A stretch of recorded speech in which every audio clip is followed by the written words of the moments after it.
Hi, everyone. Reacting to episode 4 of season 1 of Netflix new show Wednesday. Here we go. Dr. Kinbot tells me I should get out more. Who am I to argue with her professional cliches? When therapists say cliche things like this, and yes, we do say them all the time, and yes, there is a purpose for them, the beneficial next step after saying a cliche like that is to really go into a discussion about what that means and how it would be helpful. For Wednesday, she's listening to what Dr. Kinbot's saying, but Dr. Kinbot's not doing a very good job at giving examples and being specific. When you're making therapy goals and therapy recommendations, make sure that you're making those recommendations that are specific with examples and that your client's clear on what the purpose of that is. It's not that everything in the world is right or wrong. It's just like sometimes the suggestion can be done in a certain way. This is curious. Subject's left foot is missing. I've never seen injuries like them. The killer cut off 2 toes from the victim's left foot. Best guess, they used a surgical saw. When I suggested giving your side of the room a makeover, I did not have Ted Bundy's Pinterest in mind. I love that line about Ted Bundy. I did an entire final paper on Ted Bundy and his psychopathology. Fascinating in my undergrad. This is a really great way to sort of dive into why do serial killers keep trophies or souvenirs? And I want you to think about trophies or souvenirs or memories or trinkets that you keep. We like to keep things for our own memory as well. The difference is that for serial killers, half the time it's for memory. It's just to literally remember the experience. But another reason, differently than us when we have trophies and souvenirs, is that they also do it to remind themselves of when they were in control, that they were in control of this person, that they won over this person, had power over this person. And so those could be a few of the reasons why this monster is holding on to these as souvenirs. 2 toes. Do you understand what this means? His murders aren't mindless. He's collecting trophies like a seasoned serial killer. It's quite impressive, actually. Wednesday has a tendency, if somebody mirrors her behaviors even a little bit, that's usually her go-to where, you know, I'll let you in at some point because there's probably this unconscious level of comfortability. What we see here with Enid is that Enid is still very much herself. They might be transforming each other a little, but she is continuing to open up her life to Enid. And that is something that's really important because Enid is still very, very different than Wednesday. Wednesday might be getting comfortable in this environment, even though it isn't the type of environment that she's typically used to. There they are again, the scratches. What? How does he know what the monster looks like? Why were you looking for me? Sometimes intentions melt in the face of unexpected opportunity. Wait, would you go to the dance with me? Wednesday? Yes. Wednesday, I would love to go to the dance with you. Anyone who's ever felt anxious about asking someone on a date or a dance, just know that that makes sense. The fear usually comes from, and it can be a combination of anxiety and excitement. They feel the same in the body. It's this sympathetic nervous system activation that just gives us this energy and it just does similar things to fight or flight. You know what you need now? A bullet to the head. A dress. I already have one. Not the one you showed up here in. Thing, back me up here. Why is Wednesday so open to bringing Enid into her life? And what just came up for me was the fact that Enid is also building a really great relationship with Thing. And that probably makes Wednesday feel a lot more comfortable too, because now her world is truly being accepted. Hi, Wednesday. No, this is such a good example of breaking therapist-client confidentiality. There's a reason that we don't talk to you in public, and we can talk to you in public, but only if you initiate the conversation, and here's why. In a small town, especially in a town like Jericho, small towns, rural areas, close-knit communities tend to know who some of the most prominent doctors, therapists, nurses, etc. are. So when you're seen in public talking to a therapist, anybody could fall under the impression that this is your therapist and you are their client, and therefore it breaks confidentiality. Coming out and immediately saying, "Hi, Wednesday." Oh my God. No, absolutely not. No. We both know that there's a monster out there. If we're going to stop it, I think it's time we both put our differences aside and began to work together. And this is your stake for me to deal you in? Let me see that sketch Oh, again. now? You bring me some concrete evidence, maybe we'll talk. Thanks. Lucas Walker, Mayor's son. I have a nose for gossip, and I follow half your grade on TikTok. You should follow me on TikTok if you don't. You guys have the Raven coming up this weekend, right? There's all the buzz at the weather vane today. I must be the only one not obsessed with this stupid dance. Actually, I was forced to ask someone as an act of self-preservation. Sure, that happens, I guess.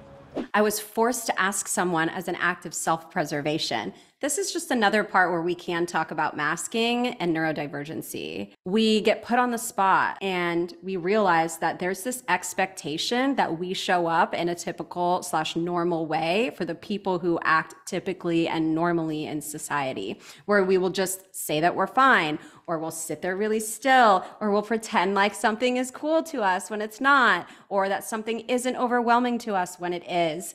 And so it can be easy for people that experience neurodivergency to feel like they have to show up in the world in a way that they don't want to show up to avoid that shame. Now, in the situation with Wednesday, she really wanted to maintain this relationship with Xavier and not get caught for her sneaking into his studio. But it is a great example of just being put on the spot and having to do something that you wouldn't normally do, say, think, or feel.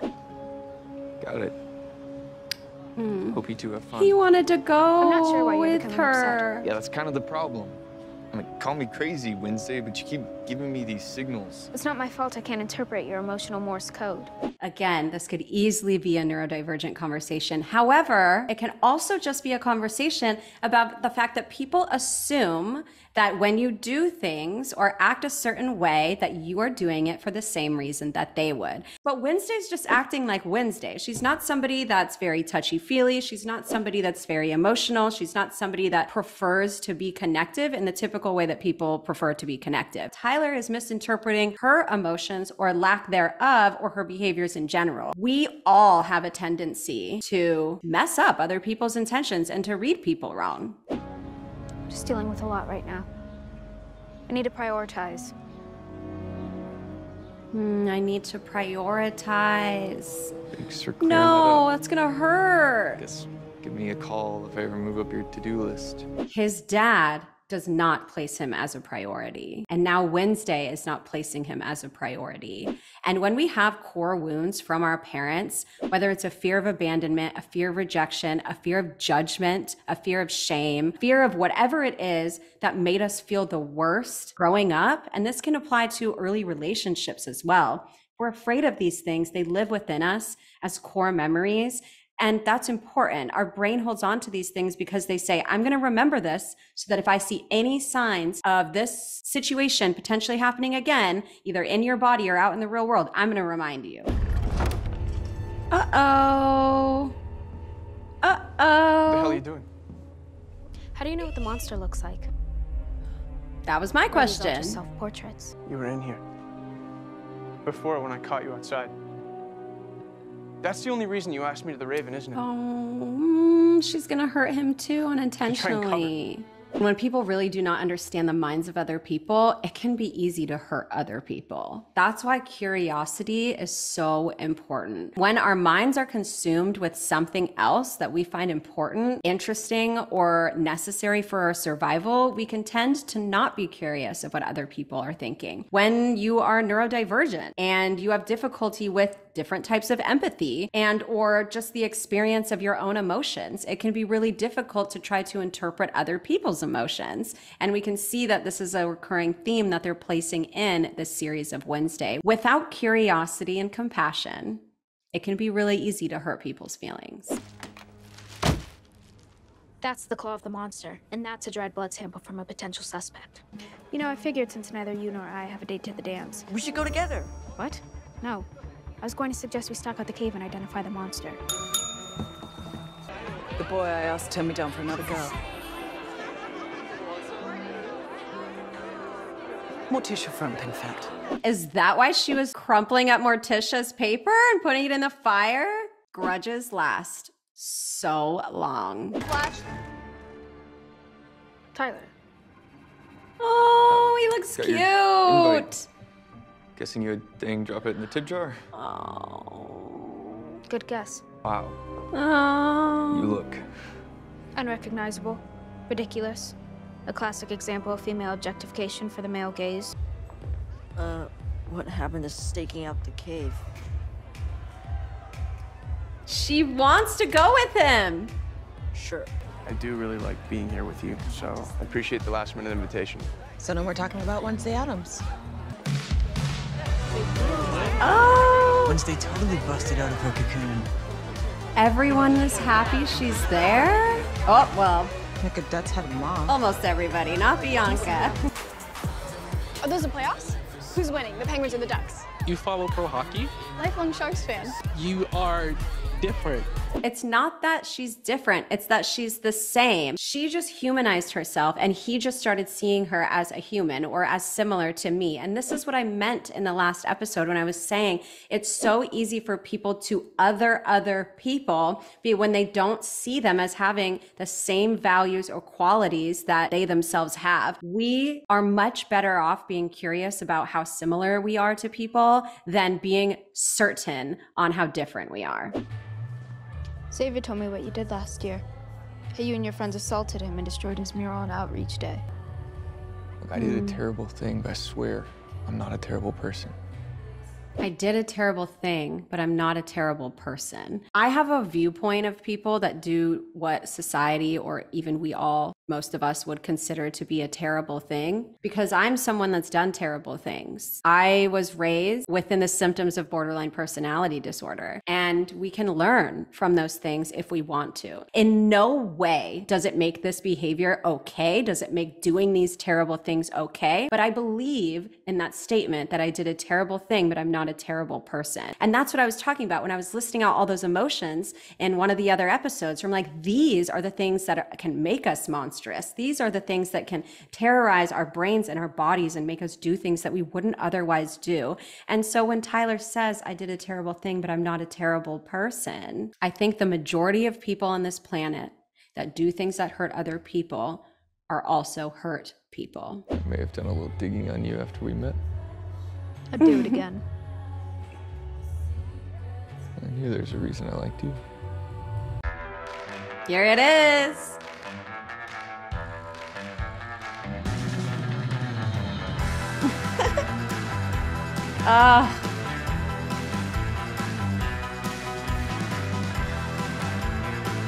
So Wednesday's here. She's taking up so much space, and that's important because often when people experience things like social anxiety or they're just generally in big crowds of people, we can tend to feel like we need to be in a box. We can only take up X amount of space because we've only been told we can take up X amount of space because of our partners, our family, our society, or ourselves. And Wednesday, doesn't adhere to those things. And so you can see she's kind of moving and grooving and doing her own thing here. And another thing that it reminds me of is stimming, like dance stimming, which happens a lot in the neurodivergent population and community. And there's many reasons for this. We release dopamine, or dopamine is the neurotransmitter that fuels a lot of our motor movements. And so we get it released. That's why we can have dopamine released when we're exercising, when we're dancing, when we're doing yoga.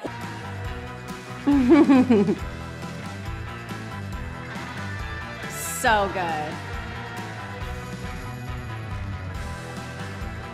This is so cute. And it makes Enid open up more. Take off your amulet and make me forget about it. I can't believe you would ask me to do that. You said no strings. You broke up with me because you thought I was manipulating you with my siren song. She was judged. She really liked Xavier. Her heart was broken because he judged her and saw this innate part of herself as a negative thing. Probably something that she doesn't even want to have because it made her lose someone that she really cared about. So in a way, this is Bianca being rejected twice. Not only was she rejected because of who she was and what her abilities were, but now she's being rejected even more so because now he wants to use her as though she still doesn't matter. But one thing that she has innately within her does, and it needs to be used for somebody else. Oh, such an iconic scene. Excellent job, Jenna. It's for nuking Crackstone's fountain. Yeah, don't tell me you've got soft like Tyler. Don't tell me you've gone soft like Tyler. Whatever it is that they probably say when they're describing Tyler now, he is trying to avoid that judgment as well.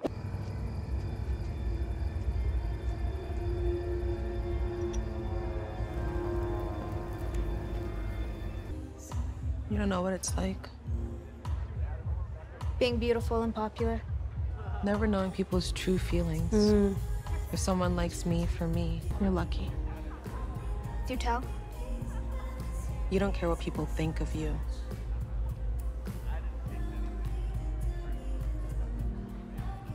Honestly, I wish I cared a little more. Dr. Kinbot assumed that Wednesday's antisocial tendencies were potentially because she had a fear of rejection. Now, things seem to be changing a little bit because there were moments where Wednesday was rejected by Tyler, Wednesday was rejected by Xavier, and she was able to experience, whether that was inward, like she actually experienced the hurt that she caused them, or just outwardly, cognitively was like, oh, I hurt these people. Now she has a desire to want to care a little more about what people think about her, but it doesn't necessarily have to be because she wants to change when people feel a certain way for herself, but she may want to change in the way where she just doesn't want to be hurting people as much. And to me, that shows that her type of empathy is starting to expand. And that was quite an interesting interaction with Bianca and Wednesday. Maybe they will get closer together.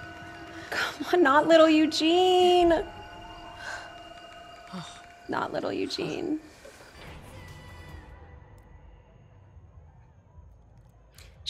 This is interesting too. Wednesday spots it right away. Her situation, her external environment changes, and one drop, and Wednesday sees it right away. Everyone else, it takes them a little bit longer to actually realize that something has changed in their environment and then to look around. Okay, for those of you who don't know what this scene is supposed to be emulating, back in the 70s, there was a movie called Carrie, and they put pig's blood into the sprinklers and they released them at this high school dance.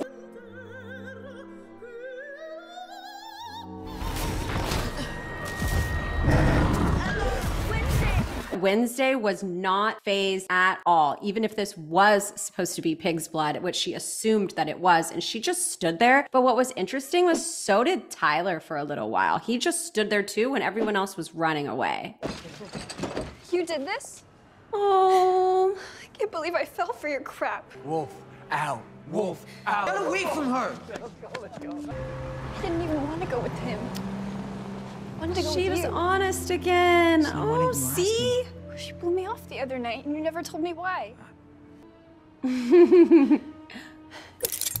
Okay, this is what I was talking about, where anxiety and excitement can come off in the same way. We only have so many different ways that our body and our brain can function. We only have so many systems in our bodies that can do so many things. So anxiety and excitement can have a very similar physiological experience, and it's really what's going on for us psychologically and situationally that make us interpret it and label it and experience it as something different.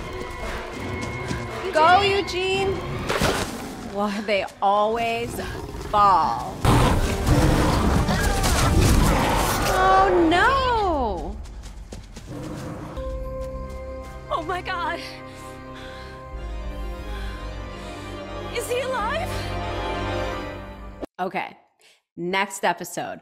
What happened to Eugene? Is Eugene okay? Why did she show up in the woods? The woods are probably big. How did she know exactly where they were? So that's something that's interesting and that we need to also pay attention to. Thank you so much for following along. Don't forget to hit that subscribe button if you made it this far. Hit that like button. You know that it helps the algorithm. I hope that you have a great rest of your week. See you next Wednesday, and I'm so glad that you exist.